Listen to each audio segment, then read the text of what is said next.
இந்த நாட்டுக்கு தேவை, உங்களுடைய ஸ்பிரிச்சுவல் ஆத்மீக வழிகாட்டல் இந்த நாட்டுக்கு தேவை என்று சொல்லக்கூடிய அளவுக்கு அந்த காலத்தில் வாழ்ந்த மக்கள் வாழ்ந்தார்கள். எனவே ஒன்று மிக உறுதியாக சொல்லுகிறேன், இந்த நாட்டுக்கு பிரயோஜனம் உள்ள மக்களாக நாங்கள் எங்களை ஆக்கிக் கொள்ளாத வரையில் இந்த நாட்டில் நாங்கள் நெசுக்கப்படுவோம். நாங்கள் நெசுக்கப்படுவோம். ஏன் தேவையில்லை, பிரயோஜனம் இல்லாதவர்கள், உதவாக்கரை இருக்கிறார்கள். வளங்களை சாப்பிட்டு விட்டு அப்படியே முடித்து விடுவார்கள், வளங்களை அனுபவித்து விட்டு முடித்து விடுவார்கள். இது நான் சும்மா சொல்ல இல்லை உங்களுக்கு. இது ஒன்று நான் நீங்க நினைக்க வேண்டாம் இதெல்லாம் இவருக்கு கொட்டது சொல்றார் என்று சொல்லி. இது ஒரு ரிசர்ச் டாக்குமெண்ட். இது அட்டுல் கமா இன்சிடென்ட் நடந்ததுக்கு பிறகு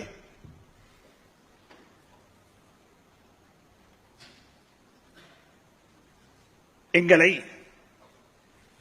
ஒரு group intellectuals, professionals, business people, உலமாக்கல் என்று சொல்லி இருக்கக்கூடிய ஒரு போரம்ல மாற்று மதத்தை சார்ந்த சில முக்கியமான சில சகோதரர்கள் ஒரு நாள் இரவு 11:30 மணிக்கு பிறகு சந்தித்தார்கள். இரவு நேரம். ஏன்னா அவர்களுக்கு பயம் எங்களை சந்திப்பதற்கு. பிரச்சனை எங்க தலைக்கு மேல போய்கொண்டிருக்கிற நேரம். அவர்கள் சந்தித்து சொன்னார்கள், இந்த பிரச்சனையை நீங்கள் லேசா பார்க்க வேண்டாம். இது ஒரு ஊருக்கு அடிச்ச பிரச்சனையாக இந்த பிரச்சனையை நீங்க என்ன செய்ய வேண்டாம், அணுக வேண்டாம். இந்த பிரச்சனைக்கு பின்னால் இருக்கக்கூடிய பின்புலம் என்ன, சயின்டிபிக்கல் விஞ்ஞான பூர்வமாக இது ஒரு டாக்குமெண்டாக வர வேண்டும் என்று சொல்லி சொன்ன சந்தர்ப்பத்தில் அங்கிருந்தவருடைய கண் துறப்பட்டது. எஸ், இது கட்டாயம் செய்யப்பட வேண்டும். அப்ப யார்கிட்ட கொடுக்கிறது, இதை யாரு செய்யணும்? எங்களை பத்தி நாங்கத்தான் ரிசர்ச் பண்ணணும். எங்களை பத்தி யார் ரிசர்ச் பண்ணணும்? நாங்கத்தான் பண்ணணும். தேடி பார்த்தா முஸ்லீம்களை பத்தி ரிசர்ச் பண்றதுக்கு முஸ்லீம்கள் ஒரு அமைப்பு இல்ல, ஹிஸ்டரியும் இல்ல, ஆய்வும் இல்ல, அட்ரஸும் இல்ல, இருப்பிடமும் இல்ல. ரிசர்ச் உண்டு. எங்களை பத்தி நாங்க யாரு, எங்கள்கிட்ட பலகீனம் என்ன, எங்களுடைய ஸ்ட்ரென்த் என்ன, எங்களுக்கு இருக்கிற த்ரெட் என்ன, இதை பத்தி ஆய்வு செய்வதற்கு ஒரு போதுமான பொடி எங்கள்கிட்ட இல்ல என்ற முடிவுக்கு தான் வந்தார்கள். அப்ப யாரை பிடிச்சுவோம்? ஒரு ஏஜென்சி, மாற்று மதத்தை சார்ந்த சகோதரர்கள். அவர்களை அணுகி அவர்கள் நியாயமான ரிசர்ச், எல்டிடி அந்த பயங்கரவாத யுத்தத்துக்கு பின்னால இந்த நாட்டில் பல வகையான ரிசர்ச் செஞ்சிருக்கிறாங்க. அவங்களோட கையில் இதை பாரம் கொடுத்தோன்னே அவங்க இதுக்கு 700,000 rupees 7 லட்சம் ரூபாய் சார்ஜ் பண்ணினாங்க. அது ஒரு சகோதரர் கொடுத்தாரு, உடனே கொடுத்தாரு. இந்த டாக்குமெண்ட் கண்டிஷன் ஒரு அக்ரிமெண்ட் என்ன சொன்னால், இந்த ரிசர்ச் அவங்க செஞ்சு எங்களுக்கு அவர்கள் பிரசன்ட் பண்ணணும். ஒரு 100 பேர் கொண்ட ஒரு சபையில இந்த டாக்குமெண்ட் என்ன செய்யணும், பிரசன்ட் பண்ணணும். சரி, டன். டேட் டைம் எல்லாம் வச்சாச்சு. இத்தனாம் தேதிக்கு முந்தி செஞ்சிருப்போம். பெரிய ஒரு டாஸ்க். யாழ்ப்பாணத்திலிருந்து ஹம்பந்தட்ட வரைக்கும் இடப்பட்ட பிரதேசங்கள்ல இவர்கள் டிராவல் பண்ணி ஒவ்வொருத்தட்ட ஒப்பீனியன் எடுக்கணும். ஆய்வு என்று சொன்னா வெறுமனே புத்தகத்தை பார்த்து ஆய்வு செய்ய முடியாது. இந்த ஆய்வு ஒரு ஃபீல்ட் விசிட்டாகத்தான் அமையும். அப்படின்னு சொல்லி அவர்கள் இந்த ஆய்வெல்லாம் செஞ்சு முடிச்சிட்டு வந்து எங்களை சந்தித்தார்கள். சந்தித்த நேரத்தில் இவங்க ஒரு கொஞ்சம் இவங்களுடைய பேச்சில சின்ன ஒரு மாத்தம். என்ன மாத்தம் தெரியுமா? டாக்குமெண்ட் தாரோம் பிரசன்ட் பண்ணலாம்,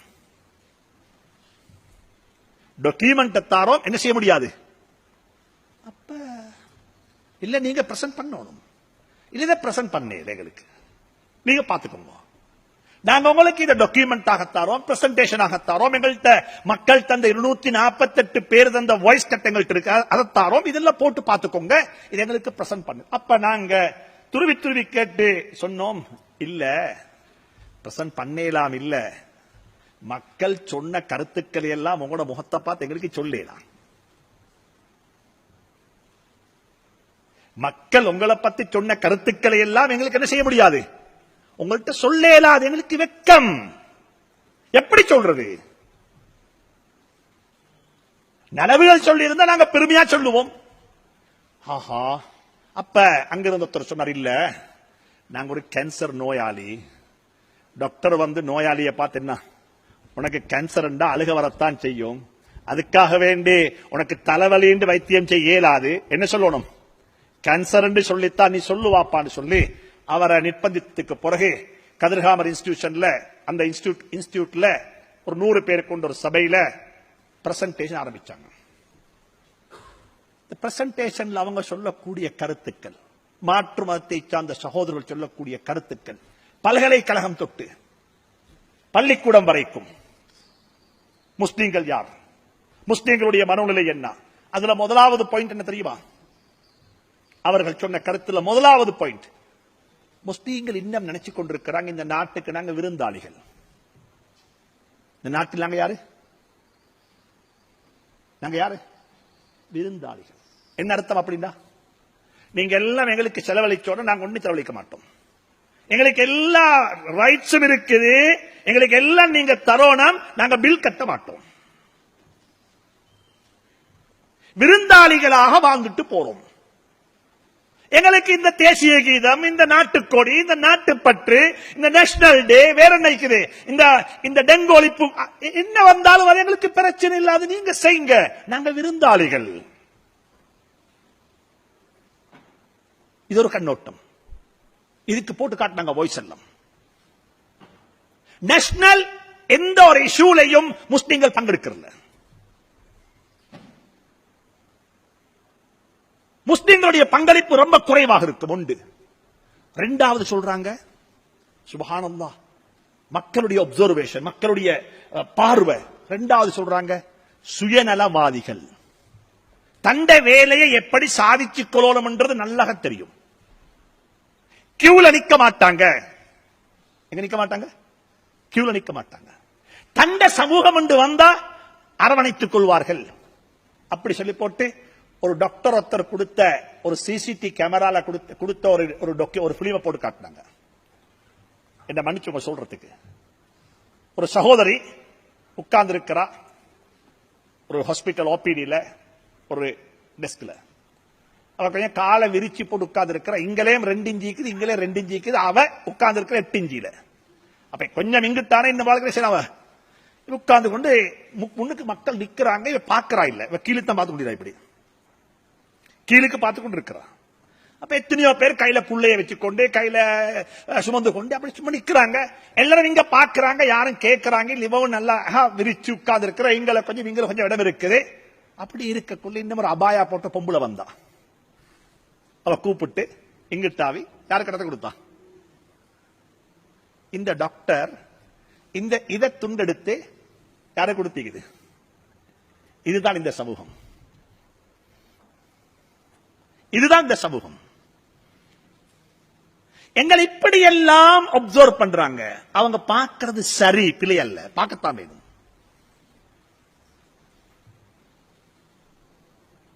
நாங்க சமூகத்துக்கு என்ன செஞ்சிருக்கிறோம்? தயவு செஞ்சு சொல்றேன், அன்பு சகோதர சகோதரிகளே, இந்த நாடு உங்களுக்கு என்ன செலவழிக்கிறதோ, செலவழித்துக் கொண்டிருக்கிறதோ, அதை இந்த நாட்டுக்கு திருப்பி கொடுத்து விட்டு ஒத்தாகுங்கள். Please pay back. இதை திருப்பி கொடுங்க. எங்கட மனசாட்சி ஒன்றுக்கு நாங்க சொல்லணும், எஸ், நீங்க என்ன உருவாக்கினீங்க, நான் இந்த நாட்டுக்கு அட் வேல்யூ பண்ணி இருக்கிறேன், என்னுடைய சேவையினால் இந்த நாடு வளர்ந்திருக்கிறது, என்னுடைய சேவையினால் இந்த நாட்டுக்கு சேவை செய்யப்பட்டிருக்கிறது, என்னுடைய சேவையினால் இந்த நாடு உயர்வு கண்டிருக்கிறது என்ற நிலைக்கு எங்களுடைய மனம் திருப்தி அடைய வேண்டும். நான் எல்லாருக்கும் சொல்றேன், பிளீஸ். நாங்க செல்வந்தர்களுக்கு சொல்றோம், நீங்க சம்பாதிக்கிறதுல ஜகாத்து மட்டுமல்ல கொடுக்கணும். ஜகாத்து 2.5%. அது குறிப்பிட்ட இடத்துல கொடுக்கணும், குறிப்பிட்ட பணத்துல கொடுக்கணும், குறிப்பிட்ட ஆட்களுக்கு கொடுக்கணும். இடமும் குறிப்பிடப்பட்டிருக்குது. கொழும்புல உள்ள ஜகாத் எங்க கொடுக்கணும்? கொழும்புல. கண்டி ஜகாத்து கண்டியில. யாழ்ப்பாணத்துடைய ஜகாத்து யாழ்ப்பாணத்துல. குறிப்பிட்ட இடத்துல, குறிப்பிட்ட பணத்துல, எல்லா பணத்திலையும் அல்ல. காணி, பூமி, வீடு, வாசல், வேற என்ன வாகனம், கையில் உள்ள ஜுவல்லரி, இதுக்கெல்லாம் ஜகாத் இல்ல. ஜகாத்ன்றது குறிப்பிட்ட பணத்துக்கு, குறிப்பிட்ட இடத்தில், குறிப்பிட்ட பணத்தில், குறிப்பிட்ட சில நபர்களுக்கு கொடுக்கப்படக்கூடியதுதான் என்ன? ஜகாத். ஜகாத்தை கொண்டு மட்டுமல்ல, நாங்க யாருக்கு சொல்றோம்? உங்களுக்கும் சொல்லுகிறோம். உங்களுக்கும் சொல்லுகிறோம். கொடுக்கிறன்றது பணக்காரர் மட்டுமல்ல, ஏழையும் கொடுக்கணும். ஏழையும் கொடுக்கணும். கொடுப்போம், இருக்கிறதை கொடுப்போம், வளர்ப்போம், அல்லாஹ் வளர்ப்பான். எனவே இந்த நிலை தான் சமூகத்தில் வர வேண்டும்.